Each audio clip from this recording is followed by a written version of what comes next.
I never thought my own daughter would put me in the hospital over money I'd earned through decades of hard work. But there I was, lying on the cold hardwood floor of my Toronto home, my shoulders screaming in pain, while Rebecca stood over me yelling that I deserved this for being a selfish, stubborn old man who couldn't see past his own nose. How wrong I'd been about the sweet little girl I'd raised alone after her mother passed away when she was just 7 years old. My name is Thomas Brennan, and I'm 63 years old. I spent 37 years working as a mechanical engineer for Bombardier here in Ontario, sacrificing weekends and holidays to provide the best life I could for Rebecca after losing my wife, Catherine, to breast cancer in 1988. Rebecca was my world, my reason for getting up every morning and pushing through the grief. I saved every penny I could, worked overtime whenever it was available, and made sure she had everything she needed, even if that meant I went without. I put Rebecca through university at the University of Toronto, where she earned her degree in business administration. I was so proud when she landed a job as a marketing coordinator at a tech firm in Mississauga, earning a respectable $78,000 a year. She met Marcus Chen there, a software developer who pulled in close to $90,000 annually. They'd been dating for 2 years when Marcus proposed last spring, and I was genuinely happy for them. Marcus seemed like a decent young man, ambitious and polite whenever we met. The first sign of trouble came 3 months ago, in November, when Rebecca and Marcus came over for Sunday dinner. We were sitting in my modest but comfortable bungalow in Scarborough, the same house where I'd raised Rebecca, the same house where Catherine had planted rose bushes that still bloomed every summer. I'd made Catherine's famous pot roast, something Rebecca had always loved. "Dad, we need to talk to you about something important," Rebecca said, setting down her fork. She exchanged a glance with Marcus, who nodded encouragingly. "The wedding, we've been planning, and we want to do something really special." "Of course, sweetheart," I said, smiling. "Your mother would have wanted you to have a beautiful day." "We're thinking of a destination wedding in Banff," Marcus interjected. "The Fairmont Banff Springs Hotel. It's absolutely stunning, and we could have the ceremony with the mountains as our backdrop." I felt my stomach tighten slightly. The Fairmont was one of the most expensive venues in Canada. "That sounds lovely," I said carefully. "What kind of budget are you two working with?" Rebecca's expression shifted, becoming more guarded.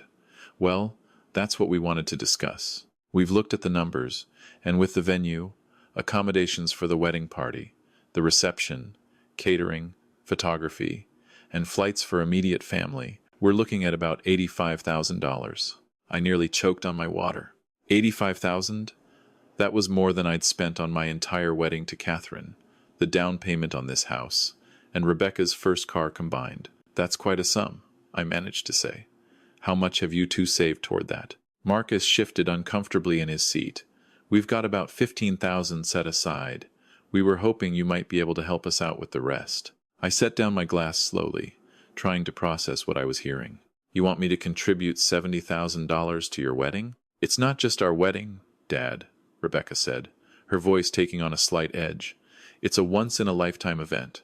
Don't you want to see me happy? Don't you want to give me the kind of wedding Mom would have wanted me to have?" The mention of Catherine felt like a manipulation, and something cold settled in my chest.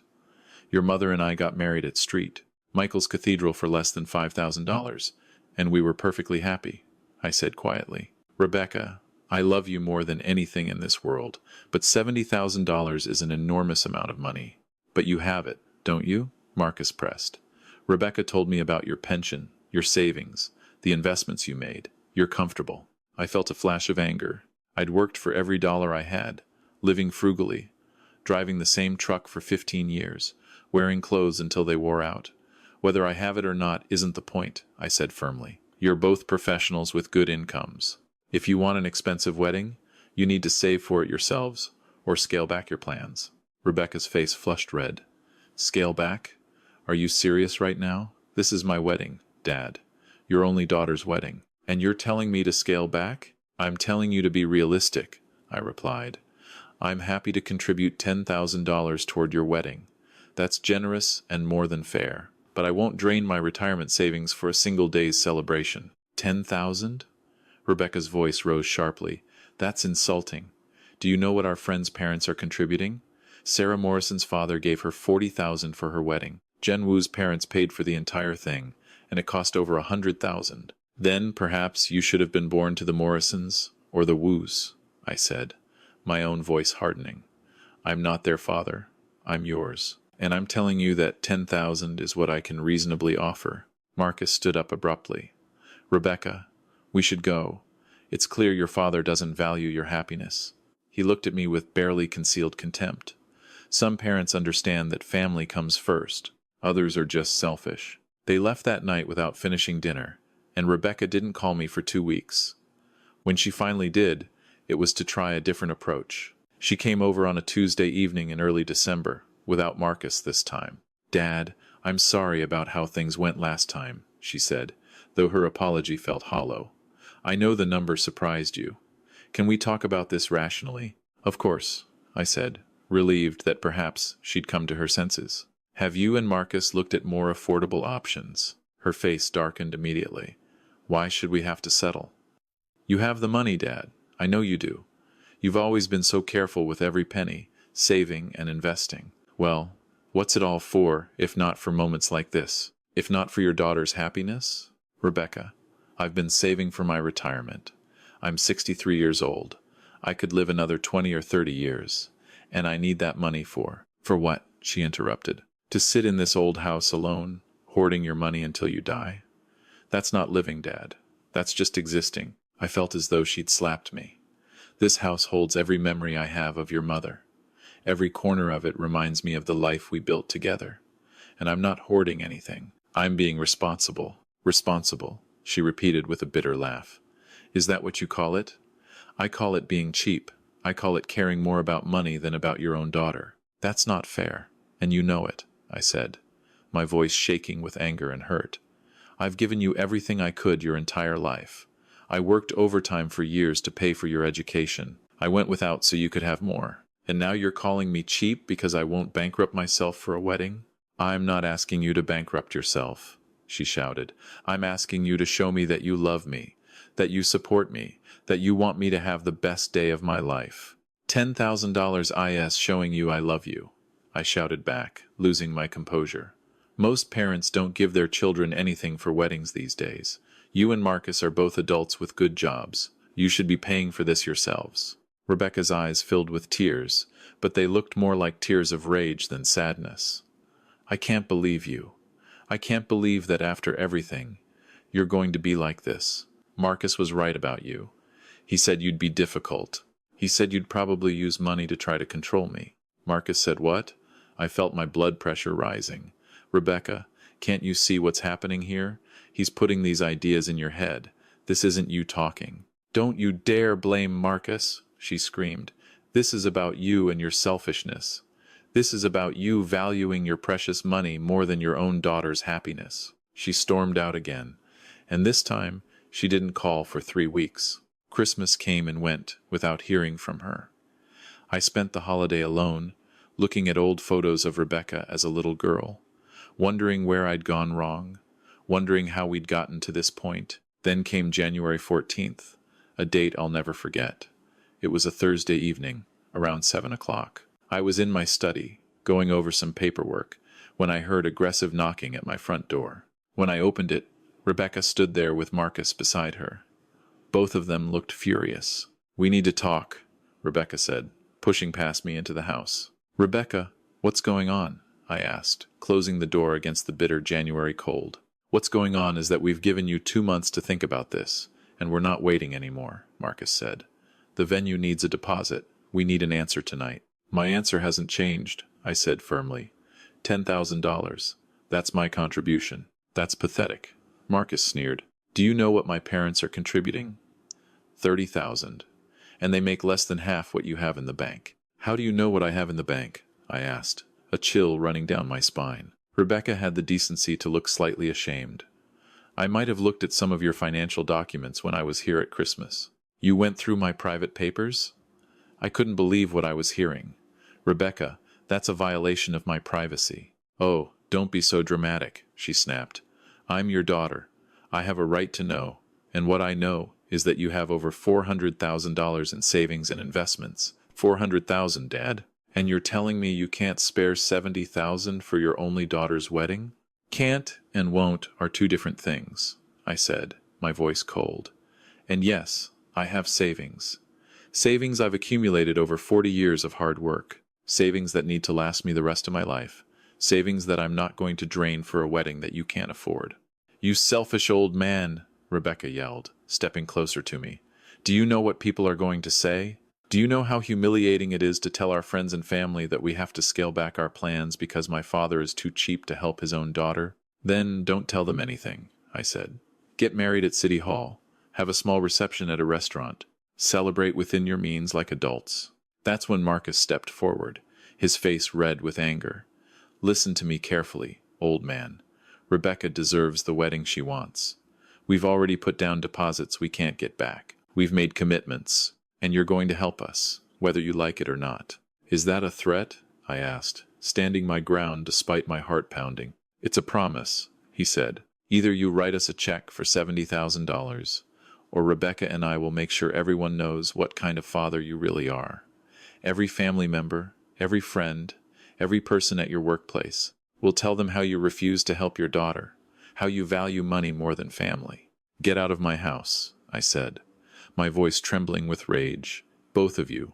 Get out right now. Make us, Rebecca said, and there was something in her eyes I'd never seen before, something cold and cruel.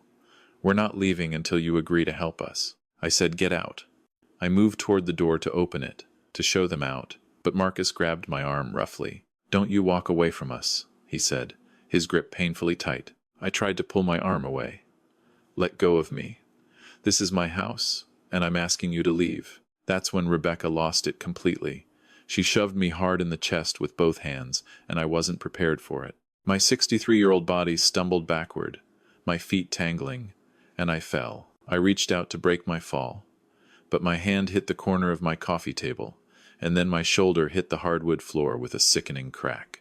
The pain was immediate and overwhelming. I lay there, unable to move my right arm, gasping for breath. Through the haze of pain, I heard Rebecca's voice. Oh my God, Dad. I didn't mean. You made me so angry. We need to go, Marcus said urgently. Now, Rebecca. Let's go. But he's hurt. We can't just leave him. He's fine. He's just being dramatic. Come on. Marcus grabbed Rebecca's arm and started pulling her toward the door. Through the pain, I managed to speak. The security camera. It's all on camera. They both froze.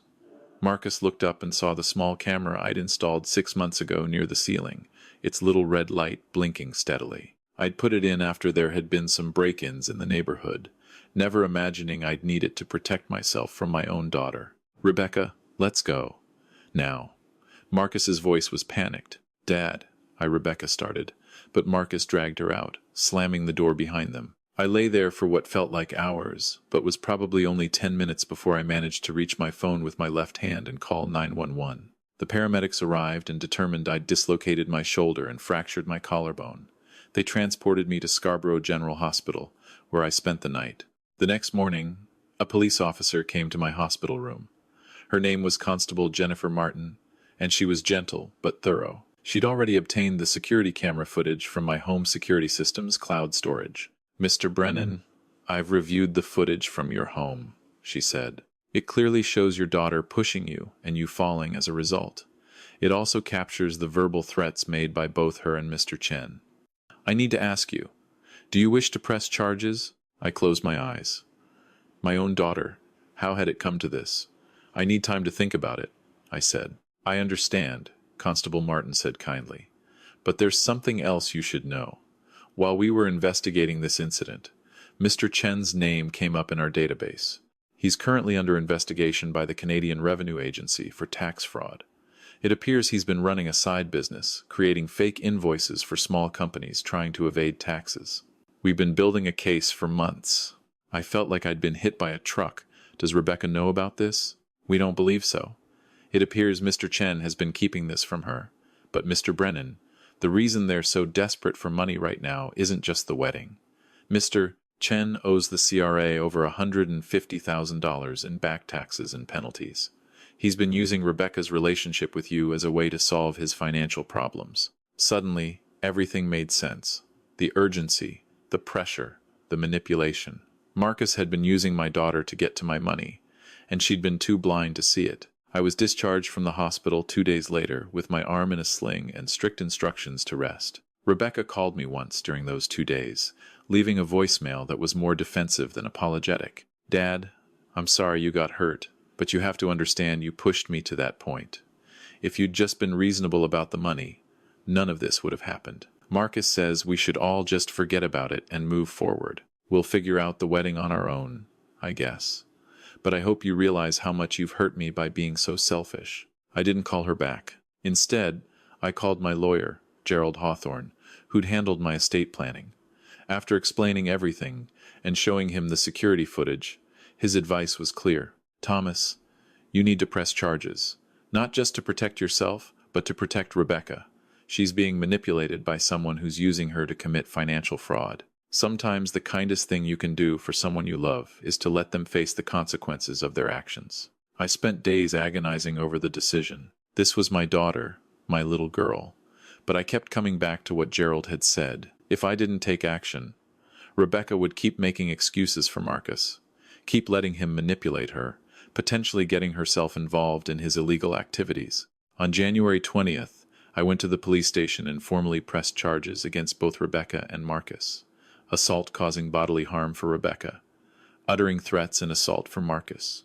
The police also informed me they'd be coordinating with the CRA on Marcus's tax fraud case. Rebecca was arrested at her apartment the next day. Marcus was arrested at his workplace. Both were released on bail with conditions not to contact me.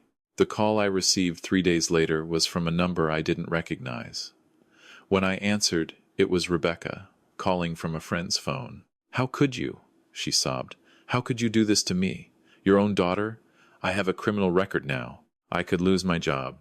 All because you're too cheap to help with a wedding." "Rebecca, stop," I said firmly. "This isn't about the wedding. This was never about the wedding. Did you know Marcus is being investigated for tax fraud? Did you know he owes the CRA over $150,000? The silence on the other end was deafening. "That's not true," she finally said, but her voice was uncertain. "Marcus wouldn't. He would have told me. He's been using you, sweetheart. He's been using your relationship with me to try to get money to pay off his debts. The wedding was just an excuse. You're lying. You're just trying to turn me against him because you've never liked him. Rebecca, the police have evidence. The CRA has evidence. Talk to your lawyer. Look into it yourself. But stop defending someone who's been lying to you and using you." She hung up on me. 2 weeks later, I received a call from a Detective Gordon Walsh. "Mr. Brennan, I wanted to update you on the case. Mr. Chen has been formally charged with multiple counts of tax evasion and fraud. In the course of our investigation, we discovered he'd been doing this for over 4 years. The total amount he's defrauded the government is approximately $600,000. He's also been creating false documents and lying to your daughter about various aspects of his finances." "Has Rebecca learned all this?" I asked. "She has. Her lawyer obtained disclosure of the charges against Mr. Chen. I understand she's retained separate legal counsel now." 3 days after that conversation, on a cold February evening, there was a soft knock at my door. When I opened it, Rebecca stood there alone. Her eyes were red and swollen from crying. She looked like she hadn't slept in days. "Can I come in?" she asked quietly. I stepped aside and let her enter. We sat in the living room, the same room where this had all started months ago. "I broke up with Marcus," she said, staring at her hands, "after I found out about everything. The fraud, the lies, the tax evasion. My lawyer showed me documents. He'd been lying to me about everything, Dad. His salary wasn't what he said it was. He had debt I didn't know about. The wedding he wanted wasn't about celebrating our love. It was about impressing people to help his business contacts and about getting money from you to pay off his debts." "I'm sorry, sweetheart," I said, and I meant it. Despite everything, I hated seeing her in pain. "I'm the one who should be sorry," she said, tears streaming down her face. "Dad, I pushed you. I hurt you. I said horrible things to you, and you were right about everything. You were trying to protect me, and I called you selfish. I called you cheap. I chose him over you, and he was just using me the whole time." "Rebecca," I started, but she held up her hand. "No, let me finish. I need to say this. I've spent the last 2 weeks in therapy, talking about what happened. My therapist helped me see how Marcus had been manipulating me, playing on my emotions, making me think that your love should be measured in dollars. But that was never true. You showed me love every single day of my life. You sacrificed for me. You worked yourself to exhaustion for me. You paid for my education. You were there for every important moment. And I threw it all back in your face because some man told me you should give me money I hadn't earned. She was sobbing now, and I found myself crying too. I forgive you, I said. But Rebecca, things can't just go back to how they were. You hurt me, physically and emotionally. You violated my trust. You chose money over our relationship. I know, she whispered, and I understand if you can't have me in your life anymore. But Dad, I'm asking you to please let me earn back your trust. I'll do whatever it takes. I'll go to therapy. I'll make amends. I'll prove to you that I'm not that person who pushed you, that I can be the daughter you deserved all along. We talked for 3 hours that night. She told me she was pleading guilty to the assault charge, that she wanted to take responsibility for what she'd done. She'd quit her job and found a new one, wanting to distance herself from anything connected to Marcus. She'd started attending Al-Anon meetings for families affected by financial abuse, learning to recognize the manipulation patterns she'd fallen victim to. There's something else, she said before she left. The rose bushes. Mom's rose bushes. I remember you telling me she planted them the year I was born. She wanted something beautiful to grow alongside me. I'd forgotten that. I'd forgotten so many things about her, about what she would have wanted for me. She would have been ashamed of how I acted. She would have been proud of you for recognizing it and trying to change, I said. The criminal proceedings took several months. Rebecca pleaded guilty to assault causing bodily harm and received 12 months probation, community service, and mandatory counseling. Marcus was convicted of multiple fraud charges and sentenced to 4 years in federal prison, with orders to pay restitution to the CRA and his victims. During those months, Rebecca and I slowly rebuilt our relationship. She came over every Sunday for dinner, just like old times. But things were different now. There was a maturity to her that hadn't been there before. She asked about my health, my retirement plans, my feelings. She never asked for money. She actually started contributing to groceries when she came over. One Sunday in June, 6 months after that terrible night, we were sitting in the garden. The roses were in full bloom, just as Catherine had tended them to be. Dad, I need to ask you something, Rebecca said, and I want you to be completely honest with me. Of course. Do you think you'll ever fully trust me again? I considered her question carefully. Trust isn't something that's either broken or whole, I said. It exists on a spectrum. Right now, we're building it back, brick by brick. Every time you show up when you say you will, that's a brick. Every time you respect my boundaries, that's a brick. Every time you show me that you've learned from what happened, that's a brick. Will we get back to where we were? I don't know. But I think we might build something even stronger, because now it's based on a deeper understanding of each other. She nodded, wiping away tears. I'm going to keep building those bricks. For the rest of my life, if I have to. I know you will, I said. That evening, after Rebecca left, I sat in my study looking at the framed photo of Catherine I kept on my desk. I think she's going to be okay, I told her picture. It was rough, and there were times I thought we'd lost her completely, but she's finding her way back. I thought about everything we'd been through, all the pain and anger and betrayal, and the slow healing that was happening now. There were lessons in all of it, hard lessons that I wished we hadn't had to learn. I learned that love doesn't mean giving people everything they want.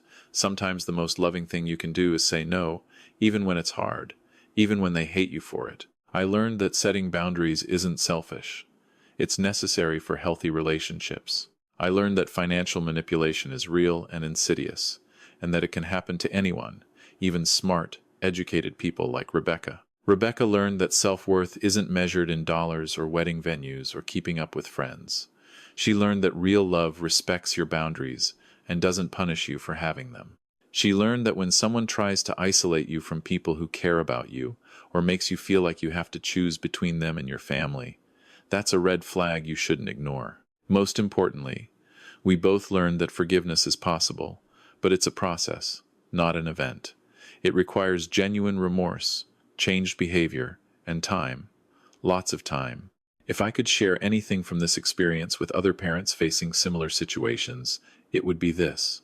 Don't let anyone, not even your own children, guilt you into financial decisions that jeopardize your security and future. Your love for them is not measured by your bank account. Children who truly love and respect you will understand when you set reasonable boundaries. And those who don't, well, sometimes they need to learn the hard way that relationships built on financial expectations rather than mutual respect are destined to fail. To adult children, I'd say this: your parents don't owe you their life savings.